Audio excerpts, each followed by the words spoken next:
และถวายทานศาลาพระเจ้าศรีสองเมืองตลอดจนสิ่งก่อสร้างทุกอย่างณม่อนพระเจ้าศรีสองเมืองดอยนางแก้วเขตรอยต่อจังหวัดเชียงใหม่เชียงรายระหว่างวันที่ 18 ถึง 20 มีนาคม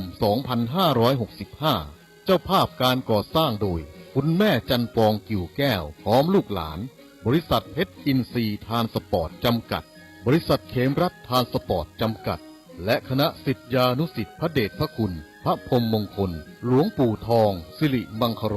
อดีตเจ้าอาวาสวัดพระธาตุสีจอมทองวรวิหารพร้อมทั้งพี่น้องประชาชนทั่วทุกสารทิศที่ได้ร่วมจิตอันเป็นกุศลพร้อมใจกันทุกคนสร้างสิ่งก่อสร้างต่างๆไว้เป็นสมบัติของชาวพุทธทั้งประเทศณม่อนพระเจ้าศรีสองเมืองดอยนางแก้วสมแล้วดังเจตนาของเถราจารย์ในอดีตสืบสารแนวคิดครูบาอาจารย์พระเดชพระคุณพระสุธรปริยัติวิกรมทรัพย์นรินโทอดีตเจ้าคณะอำเภอเวียงป่าเป้าและพระเดชพระคุณพระเทพวิสุทธิคุณกุศลพันธวโรอดีตเจ้าคณะจังหวัดเชียงใหม่กำหนดการดังต่อไปนี้วันอาทิตย์ที่ 13 มีนาคม 2565 ขึ้น 11 ค่ำเดือน 6 เหนือตาลตุง2 อำเภอปักตุงปักจ้อตั้งเจตนางานบุญตลอดทั้งวันวันศุกร์ที่ 18 มีนาคม 2565 แรม1 ค่ำเดือน 6 เหนือพุทธาภิเษกเหรียญพระเจ้าศรีสองเมืองและเหรียญแม่นางแก้วเริ่มเวลา 18 นาฬิกาตลอดทั้งคืนพร้อมเบิกเนตรพระเจ้าศรีสองเมืองกวนเข้าทิพย์2 ตำรา 2 หม้อ 2 จังหวัดวันเสาร์ที่ 19 มีนาคม 2565 แรม 2 ค่ำเดือน 6 เหนือเป็นวันประกอบพิธียกยอดฉัตรประดิษฐานเหนือยอดเจดีย์ศรีสองเมืองเจดีย์ดอยตุงจำลองเจดีย์ดอยสุเทพจำลองเวลา 8 นาฬิกาถึงเวลา 14 นาฬิกาเปิดโอกาสให้ประชาชนบูชาผ้าแพรบูชาเหรียญพระเจ้าศรีสองเมืองเหรียญแม่นางแก้วเวลา 14 นาฬิกา 39 นาทีประกอบพิธียกยอดฉัตรศรีสองเมืองเจดีย์ดอยตุงจำลองเจดีย์ดอยสุเทพจำลองพร้อมเจ้าภาพกล่าวถวายเจดีย์ศรีสองเมืองและสิ่งก่อสร้างไว้ในพระพุทธศาสนาเวลา 18 นาฬิกา 39 นาทีพระสงฆ์เจริญพระพุทธมนต์อบรมสมโภชเจดีย์และเสนาสนะจนถึงเวลา 22 นาฬิกาประกอบพิธีสวดเบิกวันอาทิตย์ที่ 20 มีนาคม 2565 แรม 3 ค่ำเดือน 6 เหนืองานแห่ครัวตาลหัววัดจำนวน 250 วัดในเขตอำเภอดอยสะเก็ดอำเภอเวียงป่าเป้าและใกล้เคียงพร้อมขบวนแห่ผ้าห่มพระธาตุเจดีย์ศรีสองเมืองของ2 จังหวัดเพื่อห่มเจดีย์ศรีสองเมืองในงานมีการแสดงส่อเล่าขานตำนานดอยนางแก้ว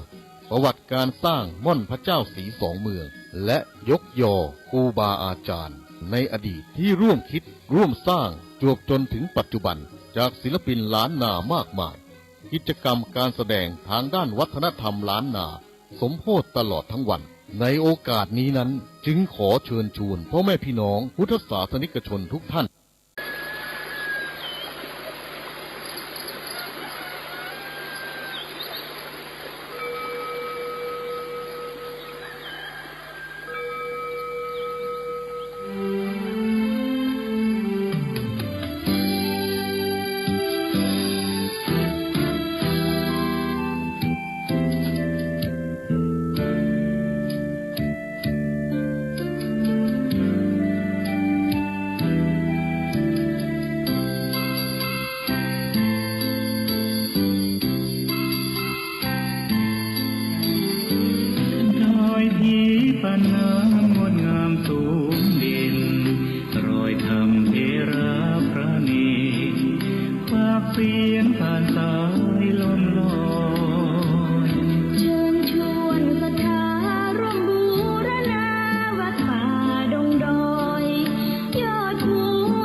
เคยแผ่คำสอนองค์ชินวรขจรกว่า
ดีย์สีสองเมืองเปล่งประกายแล้วบนยอดดอยนางแก้วมีโอกาสแวะเวียนไหว้ชมจำลองจากดอยสุเทพดอยสูงพูดลาดบรมพลังแรงใจญาติโยมร่วมสร้างสมท่านบารมีสีขาวพื้นทางนำพาความสุขพระเนรที่ทางคลายทุกข์เกิดปิติสุขในทุกทินทีเปิดฟังธรรมะพระจัดรายการหลายคลื่นความร่วมสร้างมหาทานบารมีพระธาตุเจดีย์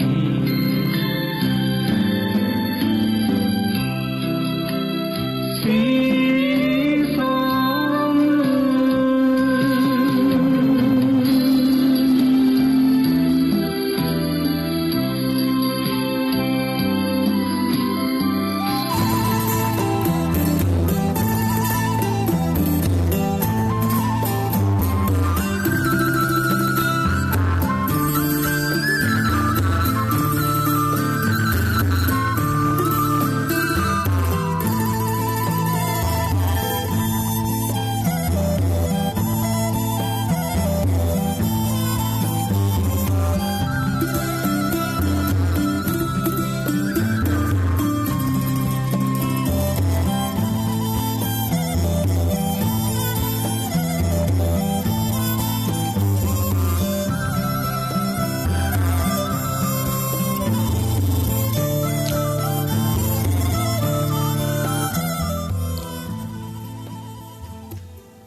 ขอนอบน้อมเอากุณพระแก้วเจ้าดังสามประการอันมีพระพุทธพระธรรมพระสงฆ์กุณพ่อกุณแม่กุณครูบาอาจารย์กุณศีลธรรมกรรมฐานจงมาปกห่มรักษาครูบาอาจารย์พระเจ้าพระสงฆ์ทุกรูปปกห่มรักษาปอออกไม่ออกศรัทธาตั้นสาธุชนคนดีผู้สนใจใฝ่ในธรรมทุกท่านได้เวลาแล้วเนอได้เวลาแล้วถึงเวลาแล้วได้เวลาสำหรับการรับฟังธรรมะ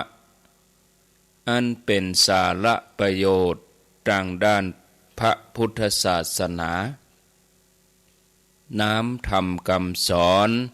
ขององค์สมเด็จพระชินวรสัมมาสัมพุทธเจ้าได้มาปะมาพบมามาเล่าสู่บรรดาพ่อแม่พี่น้องปอออกไม่ออกศรัทธาท่านสาธุชนคนดีทั้งหลายแล้วไผ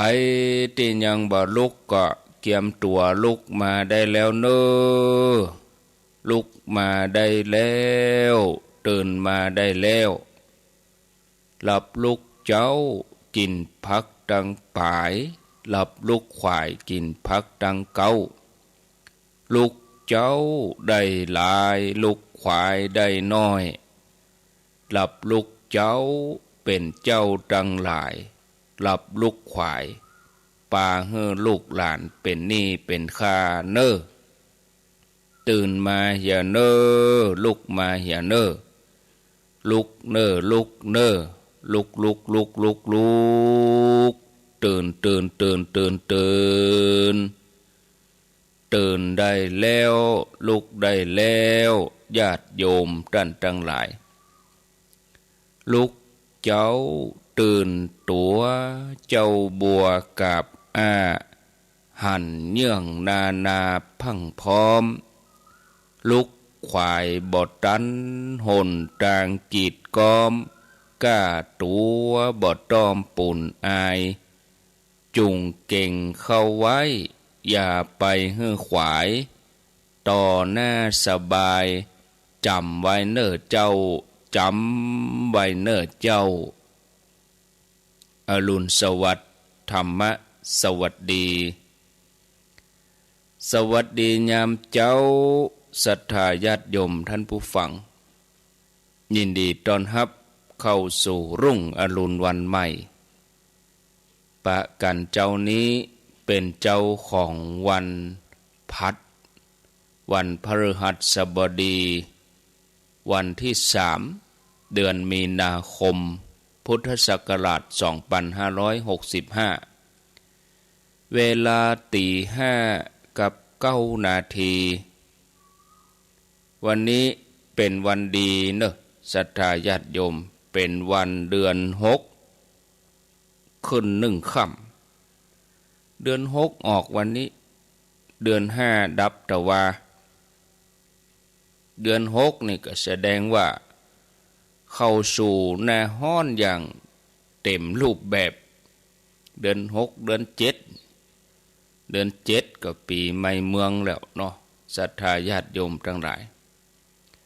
เข้าสู่หน้าแล้งก็พอไปทางใดก็เป็นหมอกควันแล้วก็ต้นไม้ก็ใบไม้ก็แห้งเวลาเฮาไปทางดอยนี่เฮาจะหันใบไม้สีเปลี่ยนเป็นสีเหลืองพ่องเป็นสีส้มพ่องเป็นสีแดงพ่องอยู่ไกลๆพอก็งามแต่ว่าบ่งบอกถึงว่าเข้าหน้าแล้งดอกที่จะออกหน้าแล้งนี่ก็ดอกกวาวเนาะดอกหางนกยุงดอกจ้อล่อแล้วก็ดอกลมแล้งดอกลมแล้งนี่ประเด็นนี้ดอกที่ออกมาก่อนนี่คือดอกกวาว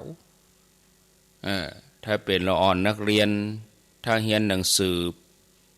ขี่รถไปโรงเรียนวันเสาร์วันอาทิตย์ก็ดีปิดโรงเรียนไปเลี้ยงงัวเลี้ยงควายหั่นต้นกวาวมันกำลังออกดอกจะดีเห่งอ่านหนังสือจะได้สอบไล่ช่วงเนี้ยมีนาเนี่ยเพิ่นจะสอบไล่จะได้เลื่อนชั้นสอบโรงเรียนจะได้ขยันอ่านหนังสือแล้วก็หมั่นทำงานเก็บสตางค์จะได้เอวปีใหม่เมืองนี่โลจะได้เล่นน้ำปีใหม่นี่ความหวังของละอ่อนญาติโยมทั้งหลายประเดี๋ยวนี้โควิดมาลุหมดปีใหม่ก็บ่มีอันยังก็ได้ทำก็ดีเหมือนกันธรรมชาติได้ฟื้นเนาะญาติโยมก็มาปะกันในรายการเสียงธรรมแสงอรุณในวันพฤหัสบดีวันนี้ก็อยู่กับอาตมาภาพวันนี้อยู่ด้วยกัน2 ชั่วโมงเนื่องจากว่าท่านพระมหาสมชาตินันทธรรมิโกเจ้าอาวาสวัดหนองยาวอำเภอเวียงป่าเป้าท่านติดภารกิจแจ้งตะว่าบ่สะดวกที่จะมาจัดรายการอาตมาภาพก็จะได้อยู่กับศรัทธาญาติโยมไปจนถึงเวลา7 โมงแต่ก็ต้องพักในช่วง6 โมงเพราะว่ามีสถานีเปิ้นรับสัญญาณตึก6 โมงก็มีนะส่วนที่จบไปตะกี้เวลาตี3ถึงตี5ท่านที่เปิดวิทยุฟังจบตะกี้ส่วนท่านที่กำลังฟังตี5เพราะว่าบางสถานีเปิ้นก็เปิดตี5อันนี้ก็บ่ได้ยินเตื้อก็บ่เป็นหยังเน้อญาติโยมบ่ได้ยินเมื่อเจ้าก็จะได้ยินเมื่อคืนแห่มค่ำเมื่อคืนวันพุธสุดท้ายของเดือนก็ก้อยได้ยินได้ฟังพระคุณเจ้าที่เปิ้นจัดรายการเข้ารายการไปตะกี้ช่วงตี3ถึงตี5แล้วก็แถมเวลาหนึ่งก็คือทุกวันพุธสุดท้ายของเดือนก็ติดตามฟังกันเอาเนาะท ที่เปิ้นได้จัดรายการไปจบตะกี้ก็คือท่านพระอาจารย์สมเพชรปัญญาโนวัดกัญจนิทยารามกัญจนิทยารามชื่อจำยากก็เป็นว่าเอาที่จำง่ายๆคือป่าไผ่บ่อทองวัดป่าไผ่บ่อทองตำบลแม่โป่งอำเภอดอยสะเก็ดจังหวัดเชียงใหม่ก็นิมนต์ท่านได้มาช่วยเหมือนว่าเฮามาเสริมกองทัพธรรมเสริมนักรบในกองทัพธรรมของเฮานี่กองทัพอย่างประเด็นนี้เปิ้นจะมีสงครามจะทำสงครามกันรัสเซียกับยูเครนแต่เฮาก็มาผนวกเอาเรื่องกองทัพธรรมเฮาเนี่ยเรื่องตั้งโลกก็เรื่องตั้งโลกไปเอามาอู้เรื่องตั้งธรรมก็ต้องมีอาวุธดียุทธวิธีนักรบดีกองหนุนดีถ้าจะอุปมากับพุทธศาสนาอาวุธดีก็คือน้ำธรรมคำสอนครูบาอาจารย์แต่ละตนเพิ่นก็ได้รับการห่ำเฮียนมาอบรมสั่งสอนศรัทธาญาติโยมสะสมประสบการณ์เพิ่นมีวิธีการก็คือยุทธวิธีก็คือจะเตะทำเมืองก็จะบรรยายก็เนี่ยนักรบก็คือตนที่มาดำเนินรายการตนที่ทำหน้าที่เผยแผ่คือพระสงฆ์องค์เน้นนี่เป็นตัวนักรบแล้วก็ต้องมีกองหนุนก็คือตัวศรัทธาญาติโยมเขาถ้าว่าเปิดจัดรายการไปมีไผโทมีไผให้กำลังใจมีกองหนุนทำอันยังกิจกรรมอันใดบ่มีญาติโยมมันก็บ่แล้วอันนี้ญาติโยมเขาก็เป็นกองหนุนนะกองทัพธรรมเฮาถึงจะก้าวหน้าอันนี้ก็เหมือนกันครูบาอาจารย์ที่เปิ้นมาเนี่ยก็เปิ้นมาด้วยใจมาเสริมทัพมาช่วยกันยิ่งเฮาใกล้การใกล้งานสำคัญนี่เฮาได้หันครูบาอาจารย์พระสงฆ์องค์เน้นช่วยกันนี่ศรัทธาก็อบอุ่นนะศรัทธาญาติโยมเขา ก็ม่วนอกม่วนใจก็ติดตามฟังกันอาตมาก็ฟังญาติโยมเขาโทรหาเปิ้นเมื่อตะกี้มีหลายสายก็ป้อมมีสายใดบอกให้เปิ้นโทรติดปุ๊บท่านอาจารย์เจ้าท่านอาจารย์ครับเปิดลำโพงโทรศัพท์ตัวน้ออีกอะคนโทรบ่ได้ยินอีกอะคนฟังวิทยุบ่ได้ยิน ถ้าอย่าลืมไปก็ศรัทธาเฮาเปิ้นมาจัดรายการใหม่ศรัทธาเวลาเฮาโทรหาเฮาต้องบอกให้เปิ้นญาติโยมใจมุ่งแต่จะโทรอย่างเดียวบ่ได้บอกให้เปิ้นเนาะเตือนหน้าเด้อไผโทรติดก็ต้องบอกให้เปิ้นเนี่ย นะญาติโยมนะนิมนต์ท่านอาจารย์เปิดลำโพงโทรศัพท์ตัวเจ้าอีกเฮาก็ต้องบริหารเวลาศรัทธาญาติโยมเนาะก็เดียนะได้ร่วมกันเอามาปะกันแล้วบ่เฮอได้ขัดแคลวเสียเวลาขี่มาเรียบข่ายไปไกลอารัมพบทเกริ่นไปนักก็มาต่อเรื่องราวที่เล่าค้างไว้ก็บ่ค้างเก่าจบแต่ว่าเมื่อเจ้าเรื่องตาลน้ำอ้อยสองอ้ายกับน้องแล้ววันนี้ก็ย้อนหลังไปศรัทธาญาติโยมในอดีตชาติของอัปราชิตคหบดีเปิ้นโดยแรงบุญของเปิ้นอธิษฐานสำเร็จมาได้เป็นพระเถระชื่อพระโชติกะเถระอดีตเปิ้นก็คือเศรษฐีที่อูฮือฟังเมื่อแต่ว่ามาเจ้าจำได้อยู่ก็จะเจอเมาลับไปเหี้ยนานฟังไปม่วนไปลับไปเหี้ยเอาไปฝันวะเห็นบ่ไอ้แม่เอาไปฝันว่าไอ้แม่ไปตัดอ้อยวะ เอาเตี้ยจะมาเล่าไปรับฝันก็บ่เป็นหยังสืบเนื่องเรื่องที่ตะวาเรื่องอัปราชิตคหบดีมาถึงสมัยพุทธเจ้าโคตมะ ศาสนโคดมของเฮาอดีตของอัปราชิตะคหบดีนั้นก็ได้มาเกิดในตระกูลเศรษฐีในกรุงราชคฤห์แม่นี่ก็ตั้งท้องตั้งครรภ์มาถึง9 เดือนเกิงก่อนเมื่อนักแกเวลาเปิ้นเกิดเปิ้นคลอดก็เกิดเวลาเมื่อคืนนะเกิดลูกเมื่อคืนปรากฏว่าอาวุธต่างๆที่อยู่ในเมืองบ่ว่าจะเป็นหอกเป็นดาบนะเป็นแสงเป็นพระมีแสงสว่างออกมาทั่วเมืองนะแม้แต่เสื้อผ้าที่สวมใส่ร่างกายก็เปล่งปลั่งสว่างแจ้งนะตกเมื่อเจ้าเศรษฐีผู้เป็นป่อของทารกน้อยนี่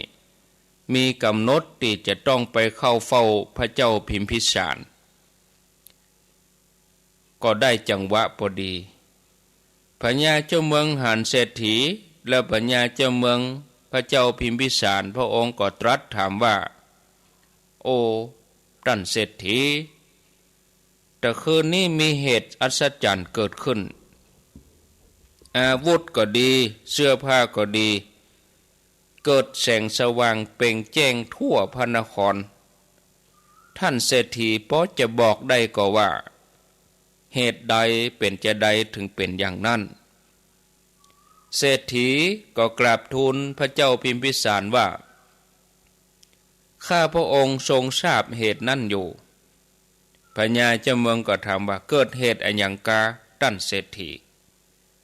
ท่านเศรษฐีก็ทูลว่าเมื่อคืนนี้มีทาสของข้าพระองค์คนหนึ่ง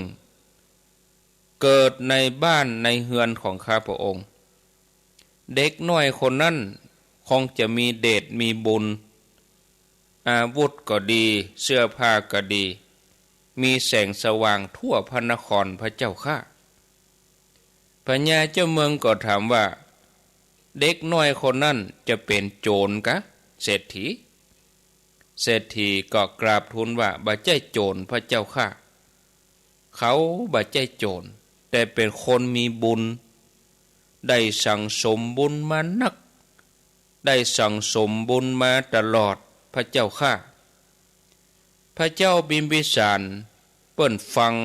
กรรมของเศรษฐีผู้เป็นป่อของทารกนั้นเปิ้นได้ยินว่าในอนาคตนี่นะเฮาจะได้หันปฏิหารของละอ่อนคนนี้พระนครของเฮาเนี่ยดีจะได้จุ่มเย็นมีคนมีบุญมาเกิดโอ้ละอ่อนน้อยทารกนี้คงจะน่าฮักเนาะแน่ปัญญาเจ้าเมืองพิมพิสารตรัสแก่เศรษฐีว่าท่านเศรษฐีท่านควรจะเลี้ยงดูเขาไว้ให้ดีนะส่วนตัวเฮาเป็นพญาเจ้าเมืองเฮาจะส่งก้านำนมให้ก้าเลี้ยงดูให้จะส่งให้วันละปันกหาปณะเนอะเศรษฐีเนอะเศรษฐีก็ทูลรับว่าโอ้ขอเดชะนับว่าเป็นพระมหากรุณาธิคุณอย่างสูงสุดพระเจ้าข้านี่โลท่านผู้ฟังเมื่อถึงวันตั้งชื่อหมู่ญาติทั้งหลายก็มาประชุมจุมนุมกันแล้วก็ตั้งชื่อทารกนี้ว่าโชติกะคำว่าโชติกะญาติโยมเคยได้ยินคำว่าโชติช่วงก็โชติช่วงชัชวาล คือเปล่งแจ้งแสงสว่างโชติช่วงโชติกะแปลว่าผู้กระทำแสงสว่างให้เกิดขึ้นเปล่งแจ้งนี่นะตามที่มีนิมิตคือเครื่องหมายไว้ว่าบอกว่าอาวุธพระคันพระแสงดาบหอกมีแสงออกมาแม้แต่เสื้อผ้าก็มีแสงเปล่งปลั่งทั่วพระนครเด็กชายโชติกะนี่ก็เจริญเติบโตขึ้นมาเป็นหนุ่มพ่อเศรษฐีหันว่าลูกบ่าวบัดเดี๋ยวนี้ได้วัยสมควรพอที่จะได้มีครอบครัวมีภรรยาแล้วตัวเก่าก็จะได้อุ้มหลานจะได้มีลูกไว้สืบสกุล ก็เลยไปว่าจ้างช่างเพื่อมาแปลงบ้านใหม่พ่อเศรษฐีนี่ก็จัดแจงปลูกบ้านแปลงบ้านเพื่อใหม่เลยแปลงเรือนหอเนี่ยขณะที่หมู่ช่างกำลังปรับพื้นที่เพื่อจะลงเสาแปลงบ้านใหม่ให้กับลูกบ่าวเศรษฐีปรากฏว่าแต้นนั่งพญาอินทร์เนี่ยในธรรมเป็นว่าแต้นบรรทุกำพลศิลาอาจ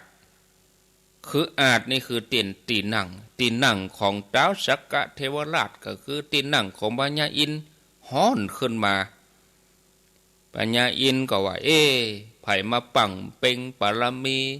ไผมาทำบุญอันยังใดนี่เนี่ยรู้สึกพิจารณาอันยังเกิดขึ้นพญาอินทร์ก็ทรงทราบว่าประเด็นนี้พ่อเศรษฐีกำลังให้ช่างปรับพื้นที่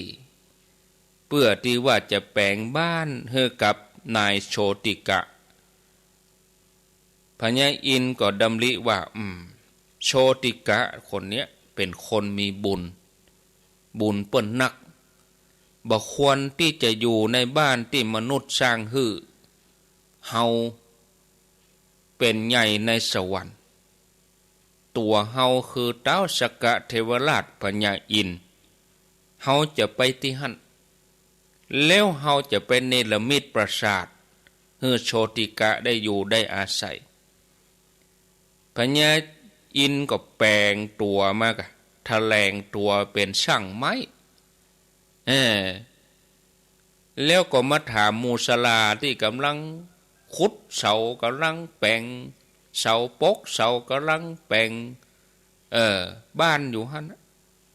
ก็ถามมูสลาว่าโอ้เนี่ยหยังกันอยู่นั่นเนี่ยหยังกันนี่หรอมูสลานั่นก็ตอบว่าพ่อเศรษฐีใจให้หมู่ข้าเกี่ยมพื้นที่บัดนี้กำลังขุดเสาจะแปลงบ้านใหม่ให้ลูกบ่าวเปิ้นคือโชติกะพญาอินทร์ที่แถลงตัวมาปลอมตัวมาก็บอกว่าบ่ต้องไปแปลงอะไรอย่างนักบ่ต้องปรับพื้นที่อย่างลูกพ่อเศรษฐีคือท่านโชติกะนี่บ่ควรอยู่ตัดนี่หรอแล้วพญาอินทร์ก็ทอดพระเนตรเสาะหาทำเลที่อยู่ก็พบภูมิประเทศแห่งหนึ่งมีพื้นที่ประมาณ16กะลีสะก็เดี๋ยวเป็นคำถามเนี่ยคำถามเมื่อญาติโยมไปค้นมาค้นประเด็นนี้เลยพิมพ์อาจารย์กูก็กูเกิลลองพิมพ์พอละแล้วมาตอบว่า16กะลีสะในประมาณกี่ให้กี่งานกี่ตารางเมตรตารางวาก็ลองมาตอบเนอะโทรตอบบ่ได้ก็พิมพ์ไลน์พิมพ์อย่างโทรมาพอละเสาะพอละเก่งก็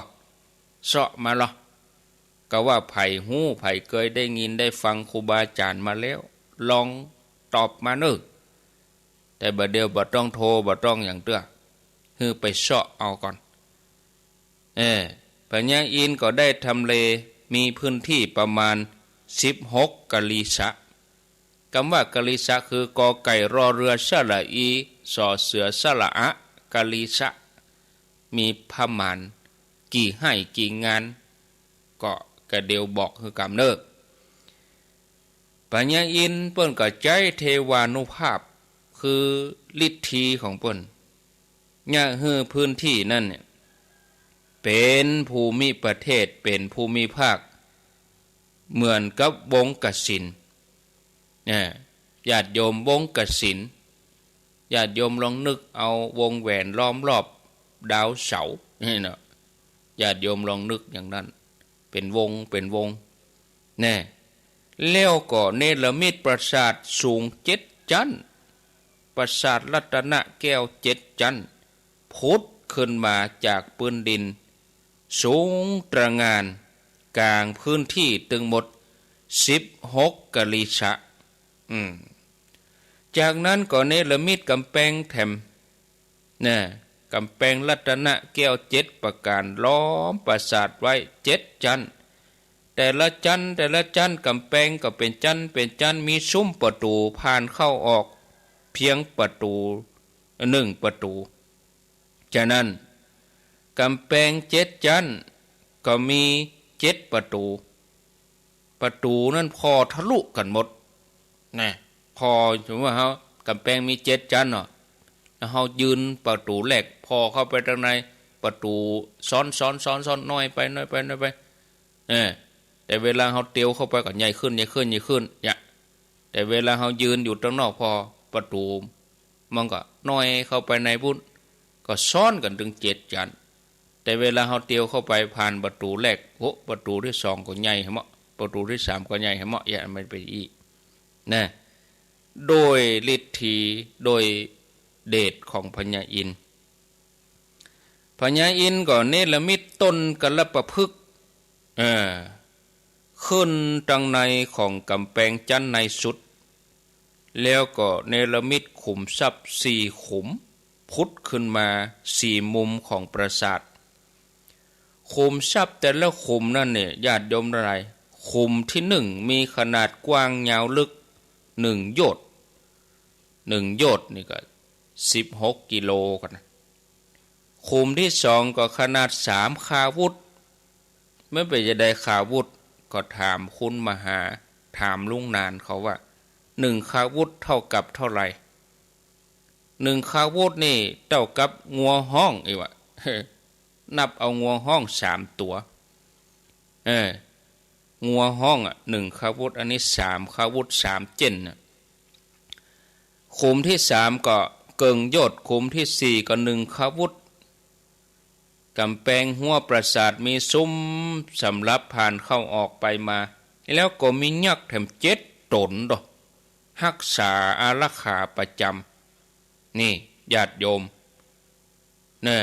ประตูที่1มียักษ์ชื่อว่ายมะโมลี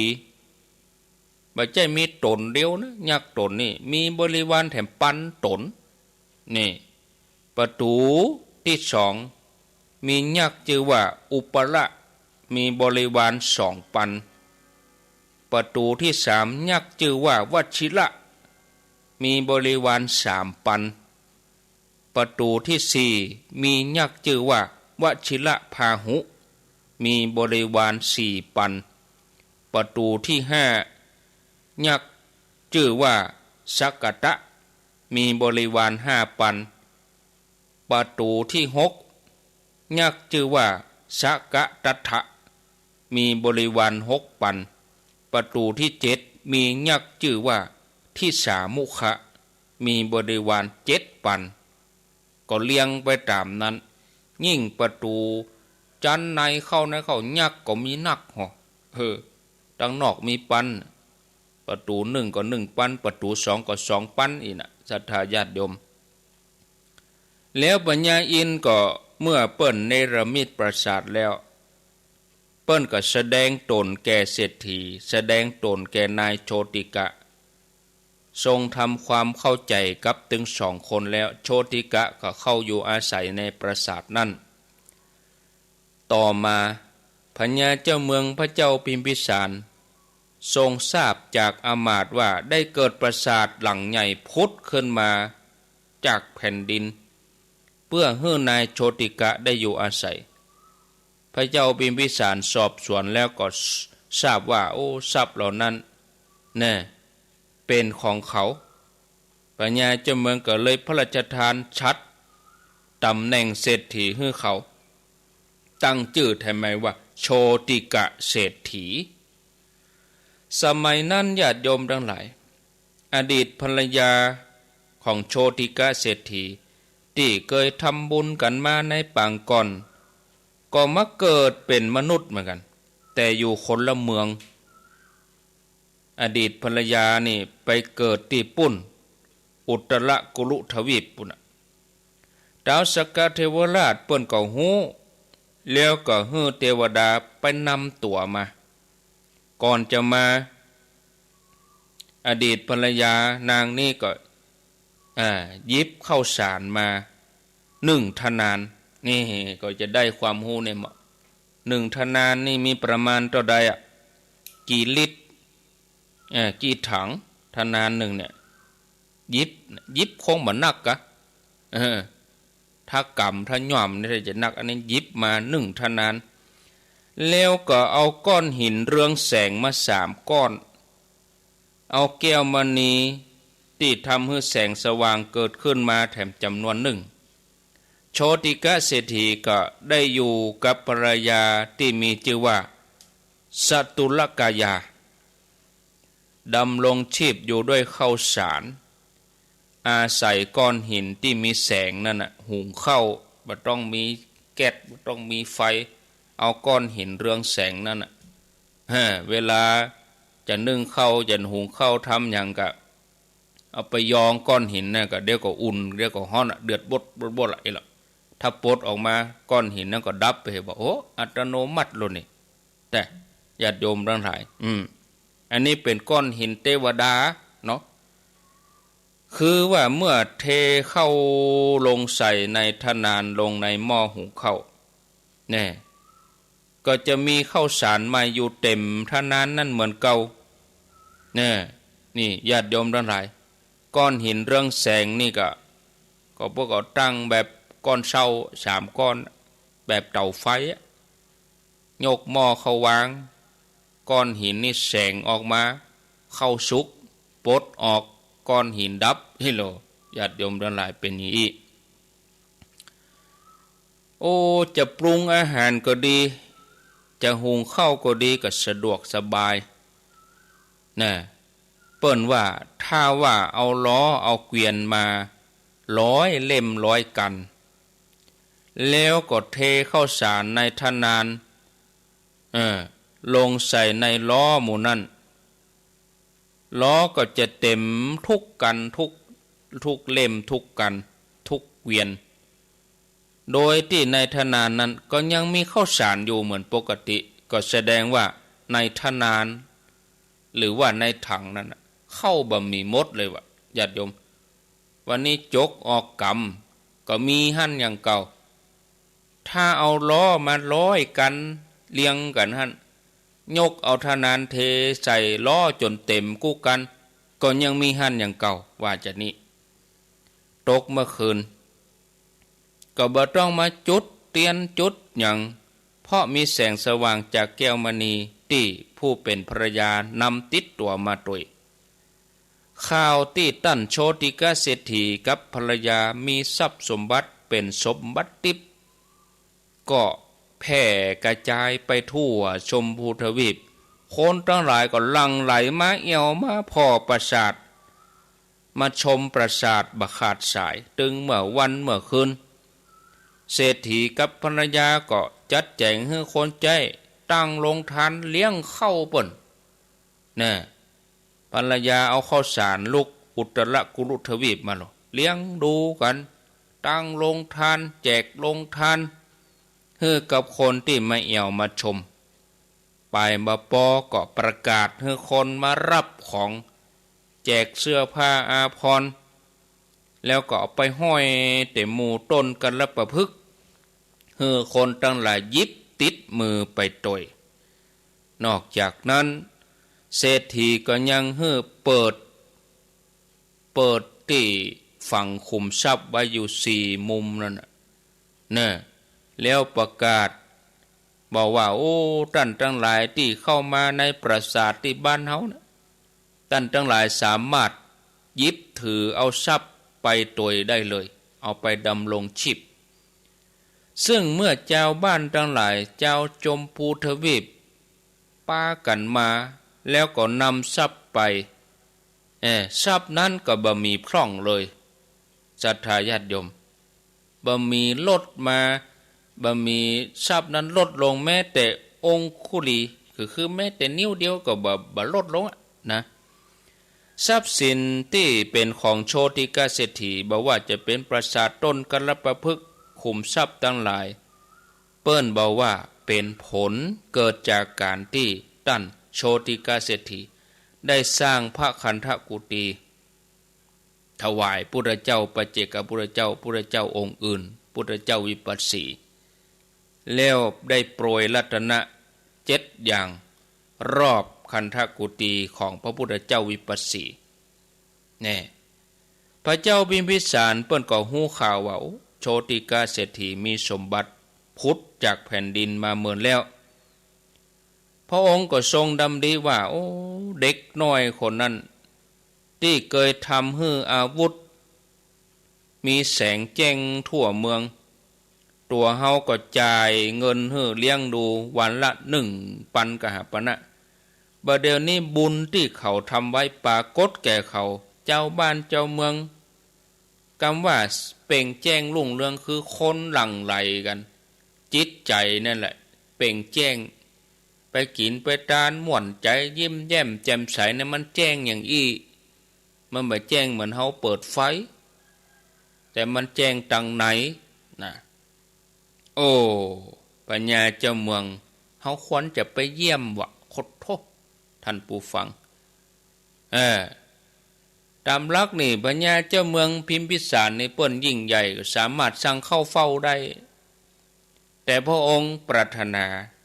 พระองค์ตั้งพระทัยว่าเฮาควรจะไปเยี่ยมแอวหาโชติกะเศรษฐี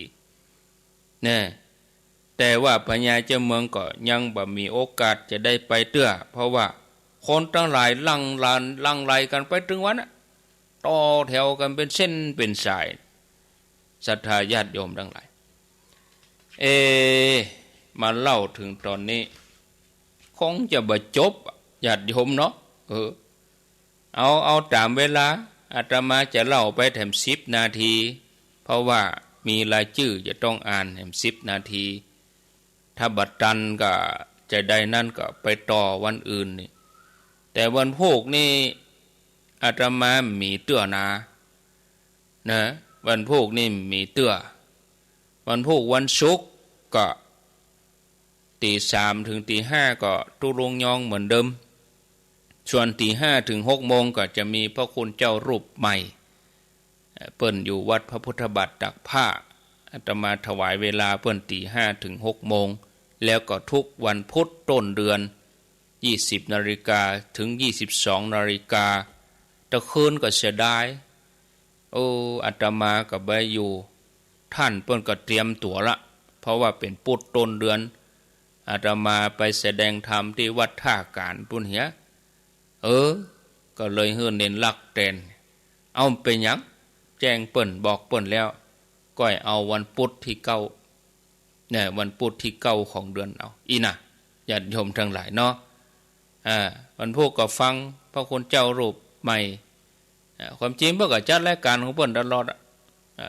เปิ้นจัดรายการมีรายการของเปิ้นแต่ว่าอาตมานิมนต์เปิ้นมาเสริม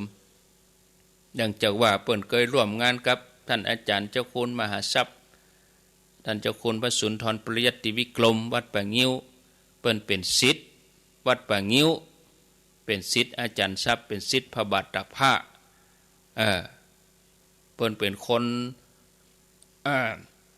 ศิษย์อันดับต้นเปิ้นก็คงจะรู้รายละเอียดดีแล้วก็จะได้มาเล่าเรื่องราวต่างๆให้กับศรัทธาญาติโยมทั้งหลายได้ฟังเนาะก็ถ้าฟังเอาวันพุธนะเอามาฟังต่อความจริงนี่ถ้าว่าเล่าไปแถมสักชั่วโมงนี่ก็คงใบก็เดี๋ยวชั่วโมงที่2ก็เป็นเรื่องใหม่เอาเนาะถ้าเอาเล่าไปต่อก็เดี๋ยวหมู่เมืองฝังก็เดี๋ยววิทยุที่เปิ้นฮับถึง6 โมงเปิ้นก็บ่ได้ยินเหมือนเดียวกันกับหมู่เฮานะก็เดี๋ยว6 โมงไปก็ต้องธรรมะเรื่องใหม่คงจะบ่ได้เป็นเรื่องนี้ถ้าจบเรื่องไหนก็ตึกหั่นเนาะศรัทธาญาติโยมนะอันนี้มาถึง ตัตติพญาเจ้าเมืองเพิ่นมีความตั้งใจว่าจะไปแอวหาโชติกะเศรษฐีแต่ว่าคนนักเข้าก็เปิดโอกาสให้กับประชาชนไปก่อนจนกระทั่งคนเริ่มลดน้อยลง พญาเจ้าเมืองก็สั่งให้ทหารไปแจ้งแก่โชติกะเศรษฐีแล้วก็ไปแจ้งกับเศรษฐีผู้เป็นพ่อของโชติกะว่าพ ญาเจ้าเมืองพระเจ้าแผ่นดินประสงค์ที่จะเสด็จมาเยี่ยมชมปราสาท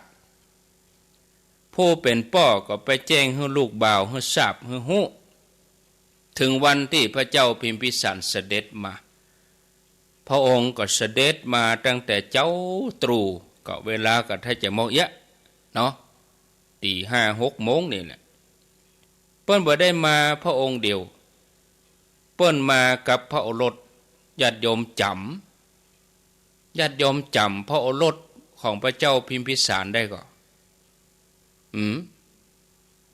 ลูกของพระเจ้าพิมพิสารที่ว่า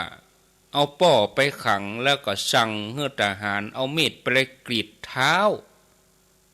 ลูกของพระเจ้าพิมพิสารผู้ที่ไปเชื่อฟังกรรมพระเทวทัตนี่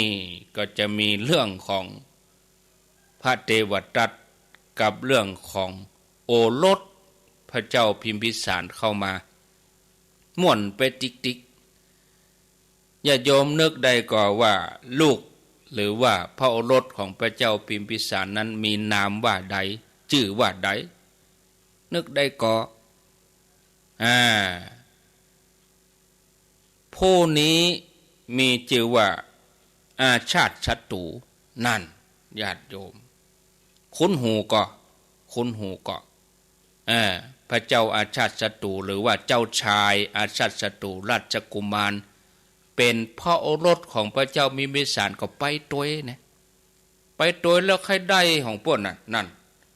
ก็บ่ใจของตัวนี้เนาะทีนี้เปิ้นก็ไปพระเจ้าพิมพิสารก็เอาพระโอรสไปตัวก็คืออาชาติศัตรูราชกุมาร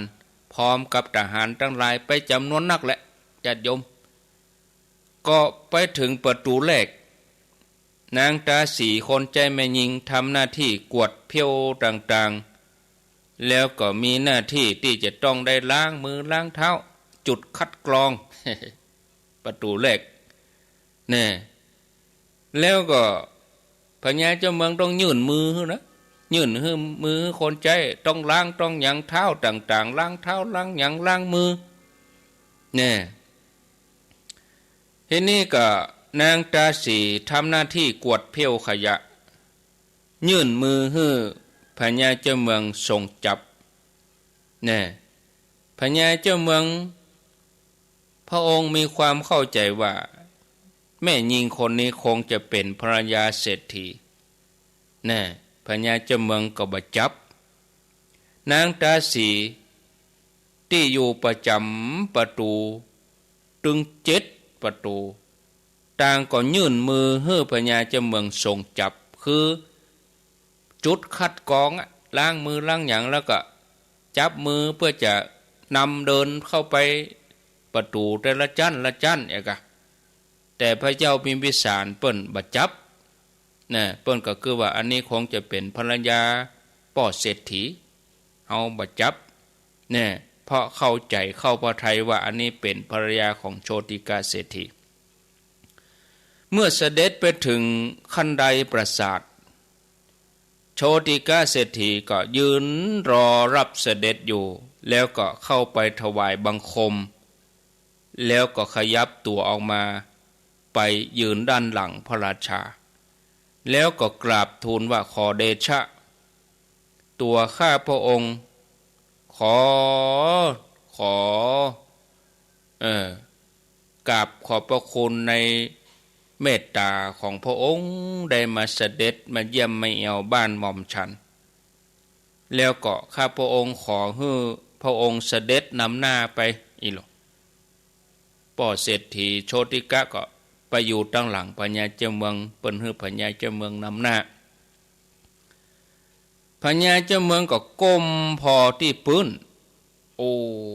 อันนี้บ่ใช่ปูหินปูทรายบ่ใช่ปูไม้อันนี้ปูด้วยแก้วมณีใสมีเงาสะท้อนพญาเจ้าเมืองพอลงไปโอ้พอหันเหี่ยวลึกลงไปเหมือนมันลึกลงไปตั้งลุ่มปุ่นเป็นจันเนี่ยเหี่ยวลึกไปถึง100 ช่วงคนน่ะเนี่ย เป็นท่วม100ท่วมบุญศรัทธาญาติโยมปัญญาเจ้าเมืองพระเจ้าพิมพิสารพระองค์ก็ดำริว่าโอ้โชติกะให้เฮาเดินนำหน้าเข้ามาจะให้เฮาไปตกหลุมบุญเหียกะพอก็ปลึกลงไปบุญน่ะพอตั้งหลุมลึกลงไปบุญปัญญาเจ้าเมืองบักกล้าขยับพระบาทเลยยืนอยู่หั่นโชติกะหันแล้วเข้าใจว่าโอ้ดังหน้านั้นบะใจบะใจเหี่ยวพระเจ้าข้า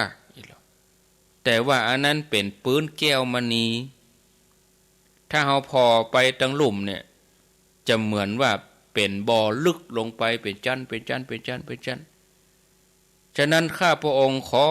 พระราชานุญาตเสด็จขอพระองค์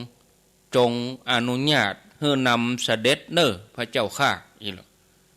เสร็จเรียบร้อยเอากะพ่อเศรษฐีเอากะนี่นำไปนี่มันบ้านท่านลูกนี่ทีนี้ก็โชติกาเศรษฐีก็นำพญาเจ้าเมืองชมปราสาทหลังนี้พญาอินทร์เนรมิตรนะญาติโยม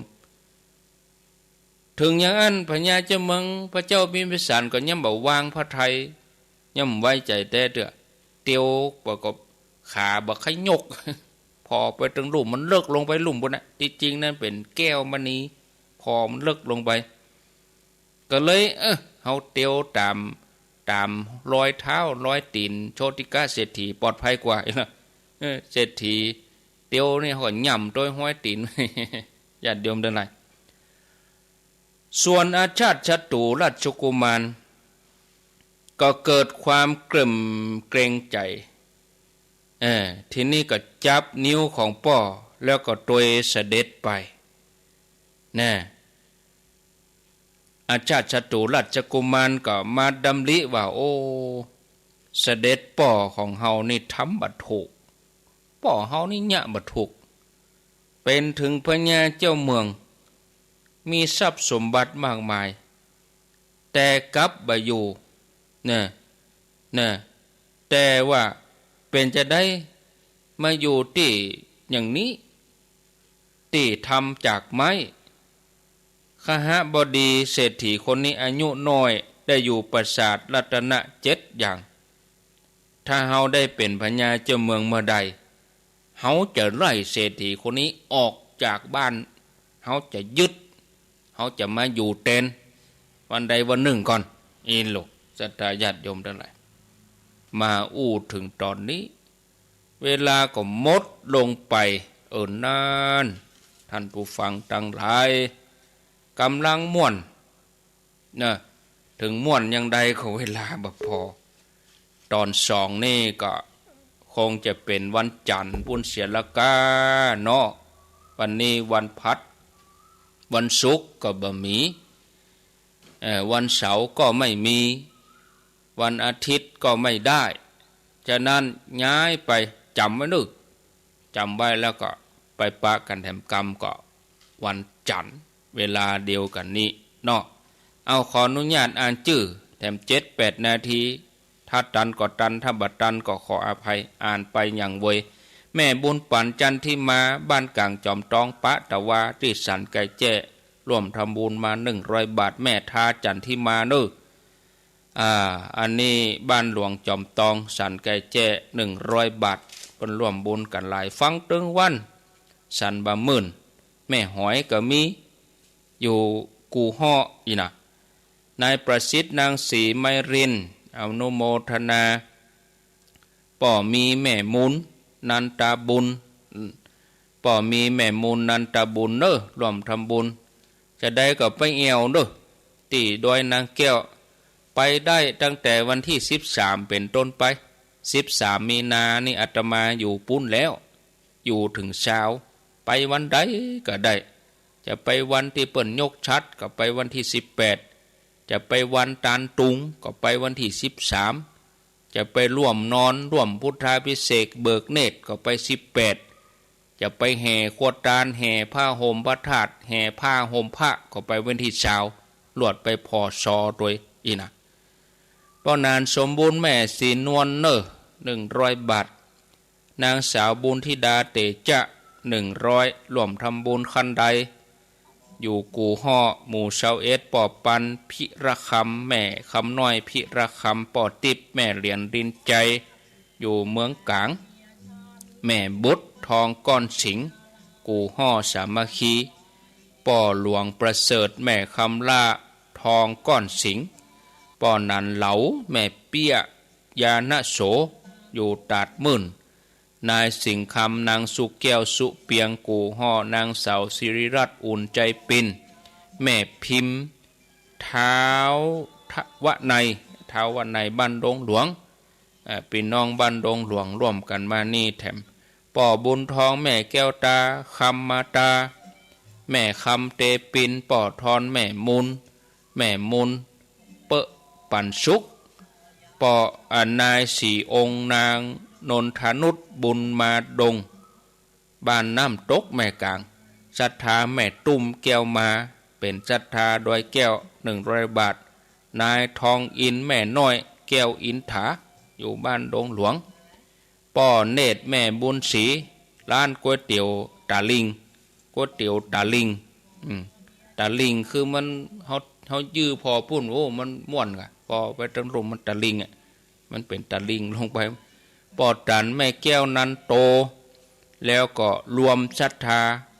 บ้านกูห่อรวมกันเด้อสามัคคีแล้วก็แม่บุญศรีเพิ่นมาแต่ว่ามีคนมาร่วมกันหลายได้อยู่1,278 บาทบ้านต้นเพิ่งรวมสร้างคันใดแล้วก็ตานยอดชัดโดยหมู่2หมู่7ต้นเพิ่งแม่ทองเรือนปัญญาเล็กบ้านต้นเพิ่งเวียงหนองรอง100 บาทเอ้าจะตันอยู่กันนี่เหลือนี่แถมน้อยแม่นางดวงสุวรรณบ้านประจัน100 บาทหอมคันใดแถม200พระธาตุดอยน้อย100แม่ป้านมณีชัยบ้านใหม่เจริญเวียงกะหลง100 บาทนางแก้วเรือนยอดผลตีบ้านดงเวียงกะหลง60 บาทแม่ป้านมณีชัยเวียงป่าเป้าเจียงไฮ้ได้เขียนสักคำแม่จันแก้วจันแปงร่วมทำบุญยอดชัดจำนวนตะใดได้เขียนปออายแม่น้อยร่วมทำบุญมาเป็นคันใดโดยแม่หลานพรมมาสร้างคันใดโดยนางแก้วป่อเฮือนแม่ล่าพรมเทศ398หมู่1แม่เจดีสร้างคันใด200พิกุลทองชมพูแก้วร่วมทำบุญแต่ใดก็ไม่ได้เขียนเนาะแม่จันแก้วจันแปงร่วมทำบุญคันใดมาโดยป่อบุญทันแม่ล่าเสวิกาป่าไผ่วังเหนือร่วมทำบุญคันใดมา3 ขั้น3 ที่ 3,000 บาทแล้วไผ่จะรวมเป็นต้นยอดชัดนะ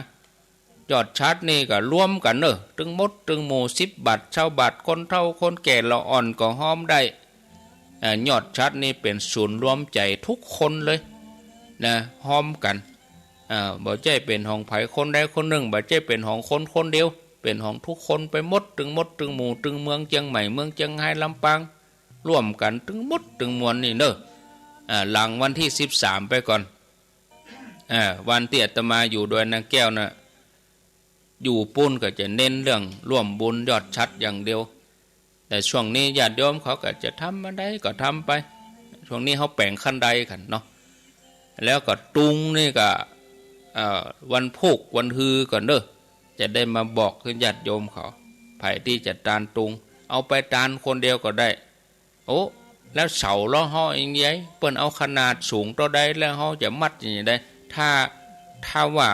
บัดสะดวกอย่างอันเขาก็ไปปูจาเอาเขียนชื่อติดมีหั่นมดจะแปลงไว้ฮื้ออาตมาไม่ใช่แปลงเก่า ท่านพระครูชลทานพิทักษ์วัดแม่ของใครเปิ้นจะเป็นธุระฮื้อเรื่องตุงก็จะเกียมไว้ฮื้อศรัทธาอยู่100 ตัวพร้อมเสาพร้อมอย่างเรียบร้อยไปปูจาเอาคนเดียวนะตุงนี่นะแล้วก็หมู่แม่แจ่มก็มาตานนี่พ้องแต่ว่าวันซืนก็ญาติโยมขอไปตานจูตี้ที่42เมืองปุนพ้องก็ได้อยู่30 ตัวละตุงก็คงพอดี ถ้ามีศรัทธาจะเกียมไปเองก็ได้เสาก็เอาหมอกพอให้พอดีสูงพอให้พอดีนะเสาตุงเสาหยังเกียมกันเอาจะได้ตาล10 โมงวันที่13ยกยอถวายเวรตาลแล้วก็ปักตุงไผจะไปมาแรงก็ปักมาแรงไผไปมาง่ายก็ปักมาง่ายแต่ว่าพิธีถวายตาลเวรตาลนี่10 โมงวันที่13เนาะพอเวลาเราก็หมดลงไปลาไปก่อนช่วงแรกเอาไว้เตออีกระเดียวไปปะกันในช่วงที่2ลาสถานีที่รับสัญญาณตึก6 โมงกำเดียวอาตมาก้อยปะศรัทธาญาติโยมต่อเวลา6 โมงเนาะฟังไรนี้ไปไหนเตือนเนอกำเดียวก้อยปะกันพ่อแม่ศรัทธาญาติโยมท่านทั้งหลายอายุวันโนสุขังพลัง